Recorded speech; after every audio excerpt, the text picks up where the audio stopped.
Hello and welcome to I Watch the Internet Evolve, where we ask questions of people that have watched the Internet evolve over their time and see how they perceived it. My name is Greg Hancock, and today I'm here with Sam Kroack of Hard Bottle Brewing. Yes. So when was the first time that you actually touched a computer, and what kind of computer was it? Not that you owned it, but It was a Mac. The first one I touched was a Mac. Well, I guess it was. It was a Mac. I was in elementary school, and it was kind of like the beginning part of educational use of computers. So it was like number crunchers and things like that. Was it actually a Mac, or was it an It was a Apple? Mac. It was a Mac. And we're talking like the big floppy doppies on that, that back in the day. So it was a Mac. It definitely was. And then after that, it was in junior high. It was also a Mac, and it was in use of for AV. Nice. So when's the first time that you actually owned a computer, and what kind was it? How did you get it? So that I physically owned, my dad and my stepdad had them for business, and so I used the computers, doing DOS prompt and that kind of coding to play like Doom type games, and of course like X-Wing versus TIE Fighter and all those types of stuff. And yeah, I'm sure you remember that, right? Those things were amazing. I actually want those games back. But the first one I owned, I was 18, and it was I worked at it was 18, and it was a compact. No, actually no. The first one, me and my friend Jose built. We built it. Built an original one, huh? We built an original one, yeah. 386 Pentium. No, 46? it was an original one. I was 18, and we built it. I was in my apartment, and we actually built it from getting different pieces and parts and putting it together ourselves. So it was like an XT or a 286? Yeah. Wow. Okay. Yeah. When was the first and time? let me be very clear. He was the one who built it. I was the one who turned the screws, and he told me what to do. So it was really a learning, educational part for me. Absolutely. Yeah. It's the way it is. I mean, there's so much information out there that you can't know it all. You got to have somebody to help you out. It's like having a mechanic. Exactly. While you're working on your car, Exactly. It's nice to have somebody know, hey, don't turn that bolt. Yeah. No, you don't want to breathe the Freon. And it was really educational for me. He was doing that for a company that was building them for businesses, kind of customizing computers, and so he had access to all the parts that you could not get them anywhere really in town. So he had access of those parts, and we built it from some of the ones that they had left over. I had to pay for them, obviously. Yeah, it's amazing how rare parts were back then, and now it's like, what do you need? Yeah. You can go find 5, 6 different places in town to get it. Sure. Yeah, I had like one of those. This is getting a throwback, but one of those old school, zip drives that was like 100 megabit zip drive. And oh my god, that was amazing! Like that's 100 megabit. Wow. Yeah, and they were called zip drives too. Yeah. I remember that when the Macs first came out and they had a zip drive, actually disc inside. It was a disc. It was a full disc. Yeah. So, what's the first job that you had which required you to use a computer? I was very fortunate with the jobs I've had that have all been in a way an evolution of a computer system. So my first job that used one, I was working at a place called Kit's Camera Store, and they used a very basic POS system that was all green screen, looked like what we would consider like a matrix screen today. Yeah, look at the POS system you've got now, and they're like handheld devices. Yeah, and you're like, wow, had I had that back then. Right. I'm using Star Trek technology back then. I'm using a tricorder today. I'm using a data pad. But back then it was, you had to know like a little bit of, press C3 and all that kind of stuff, all more or less, again, like a DOS-based sort of. And nothing was labeled. Nothing was labeled. You had to know the codes, right? There was a little strip that we'd have above all the F keys to tell us which each one was. Okay, so that's a roll of film, F2, how many, and that kind of thing. So it was really interesting how we did that back in the day. And then from there, it just kind of evolved to using more Windows-based programs. So Sam Goody, again, things that don't exist anymore. But yeah, film development place now, Sam Goody, record store. And then from there into working in Sprint and Best Buy at the time. Yeah, so when's the first time that you actually got online, and how did you? Was it AOL? Yeah, it was ABS? AOL. As a fact, yeah, it was. I mean, just like all what we would consider now the CD coasters of the day. But right, just the modem. The free, the free hours, and of course, being a poor college student working 2 jobs, I would just keep creating different account names. So when's the first time that your job required you to have internet access? The first time that job that required me not only to have internet access but have to have an email to reply to customers was in 2000, working for what the time, just 2099, just right before the changeovers, 99 technically, working for a wireless company called AirTouch.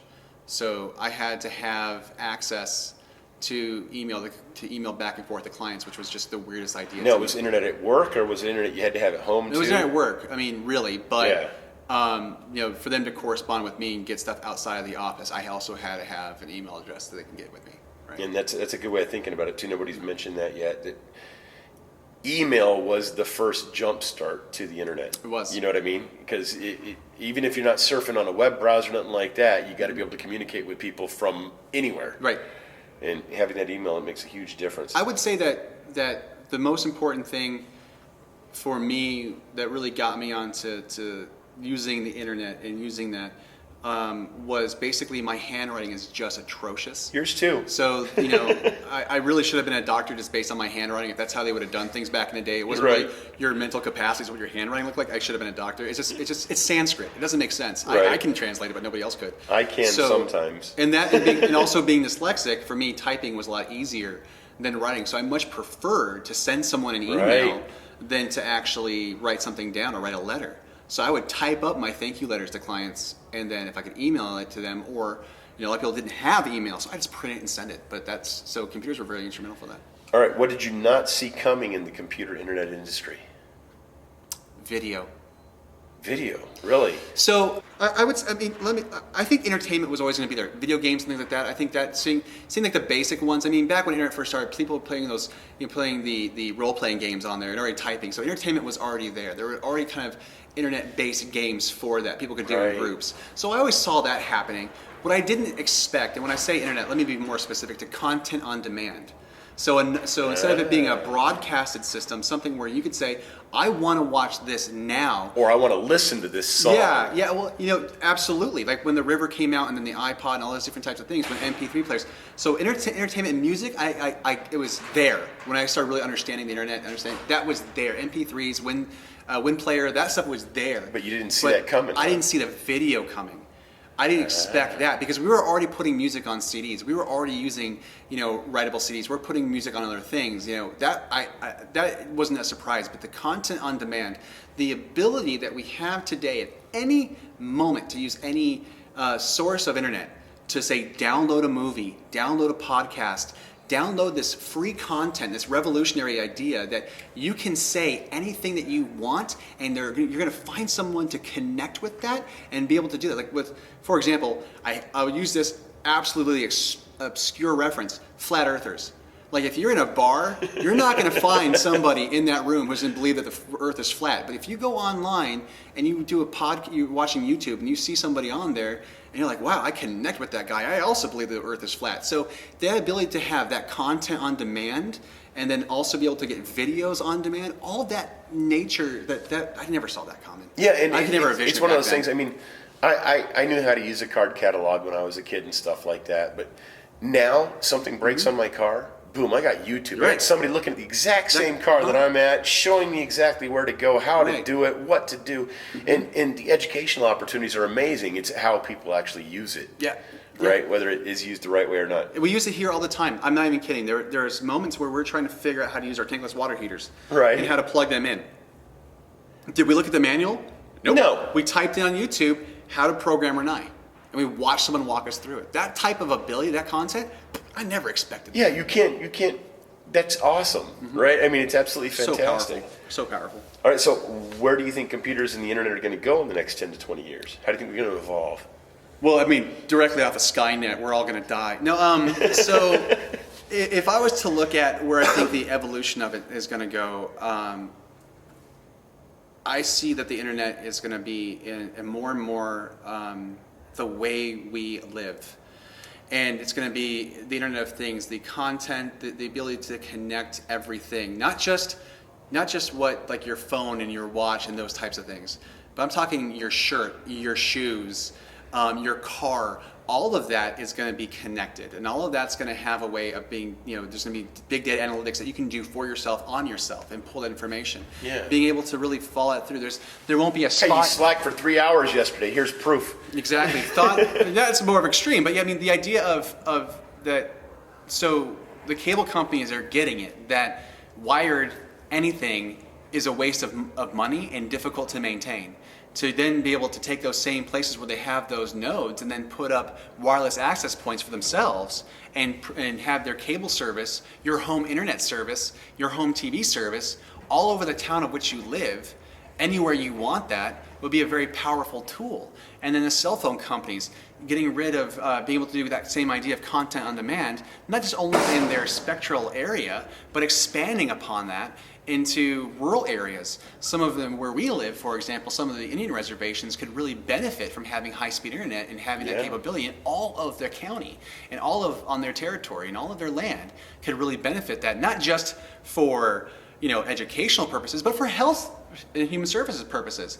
Being able to have a glucose meter on your body that tells you what your blood sugar levels are and sends it to a doctor. And you mentioned that a report just came out today, the Apple Watch, that they have found a way, they've got a little program that can tell you with the Apple Watch whether, and they pushed it over to Google too, right. So this company that came out with it, they can do it on Google as well as Apple. Good. But they can tell you within a matter of months whether you're headed towards diabetes.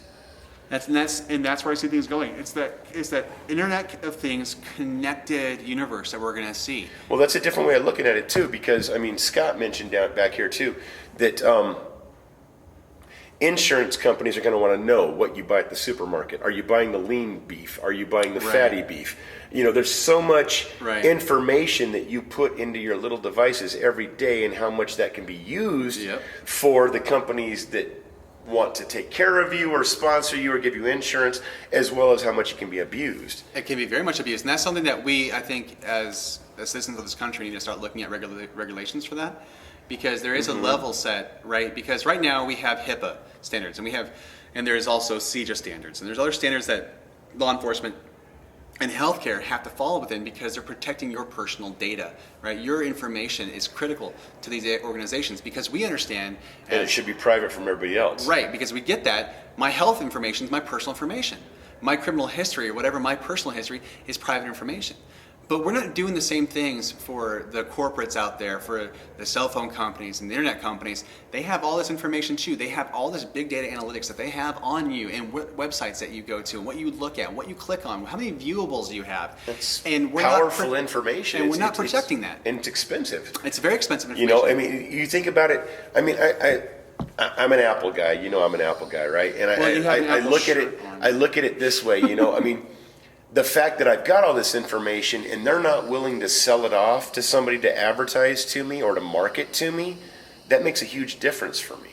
I would be very cautious about that, because I know that it's not always going to be that way, and it's going to change. But right now, I feel a little more secure knowing that they're not an advertising company. They're not an advertising company, but they do any cell phone company, and again, that's something we can take offline and look into, but there is that any application that you use doesn't have that same rules. So if you tie into an application, maybe not the cell phone company, or the creator of that hardware, but any application that you utilize may not have that same agreement. So if you're using something, and all you got to do is hit that little button that says, I agree to this, and then boom, they've got all kinds of information they can share with anybody. And nobody reads all of those things, right? No. They all just click next. The lawyer who wrote it read it. That's about it. That's about it. So I would say that the idea of any corporation in today's society as being what would be looked at for the people is kind of a misnomer. They're there to make money. They're a for-profit industry, and so they will find ways to make profit. Profits are tied to their investors and their shareholders, and that's what they have to do. That's their job. A publicly traded company, you got to deal with information. I don't disparage that. What I'm saying is that I think that we need to start looking at putting in safeguards for everybody, so that way there isn't this confusion of who's doing what, who could do it. They just can't without our written or maybe even two forms of authentication and consent. So be that biometric, which is very easy to do today. Every phone pretty much has a fingerprint scanner. And then also a voice, or even with our fingertips, or just signing something. So I think that we should be able to Let me back you up there a minute. How do you feel about this? Because when you do your fingerprint on a Google device, all right, now I'm not being just pro-Apple here, but when you do your fingerprint on a Google device, it actually checks it against their servers. and make sure it's okay? No, not all of them. So, for example, Samsung doesn't.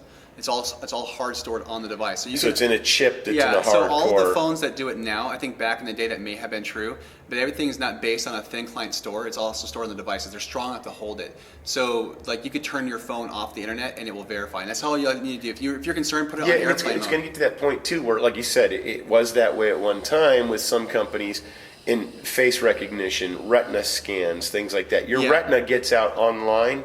Not going to make a huge difference right now, but 10 years from now, it's going to make a huge difference. Yeah, there's a lot of security concerns that are out there. I mean, all of the phones today have taken out a large portion of what they used to do and reevaluated and reassessed. You can't have something called secure and then take it out there, right? Your password, your patterns that you use, your passwords are all hard stored on the device in a separate area of all their memories. I don't personally know. It just says yes or no when you say, "Yep, that worked." Yeah, it's all done on a coding. So I don't know of any device that would have sent it out to a server, because if you can put on airplane mode and use your fingerprint to unlock it, it's not going somewhere to verify. Well, Google's doing that now with all their Alexas and things like that. You know that you can. Amazon has the Alexa. They have the Google Sorry, Home. Amazon, but the Google box actually. You can go with your what's the new Google phone? The Pixel 2 or whatever it is. But you walk around with that and you can go home at the end of the night and say, "Hey, what song was that playing in the restaurant earlier tonight?" Because it's listening all the time. I think, and that information is not stored just directly in there. No, because it's got to relay so that it knows what song that is. That would be a thin client on the device. I don't personally have a Google Pixel. I'm not aware of that, so I can't. Yeah. confirm No, I that. read an article about it today. That's what made me think about it. Yeah. So there's also another thing too that I would say when it comes out there is that the idea, because there's a lot of device manufacturers out there, a lot of companies that are out there, and a lot of things that each one of them states different things. There's a lot of misinformation, and that's the problem with the internet too these days. Is that the amount of misinformation is also out of control too. One person says one thing, and then someone quotes that person. Now that becomes real. It becomes what people think are facts. And and then no one goes and tries to verify it. So let's say, for example, I start a blog and I say that Apple is selling all your information, and this is what I heard. And somebody from a different company referenced my blog, right? And then somebody references them. Here's proof it was written online. Yeah. Exactly. So that's another thing that's very, as wonderful as I think the internet is for getting information, there's also a terrible side of that, which is the misinformation. And there isn't really that many repositories to go in and verify it.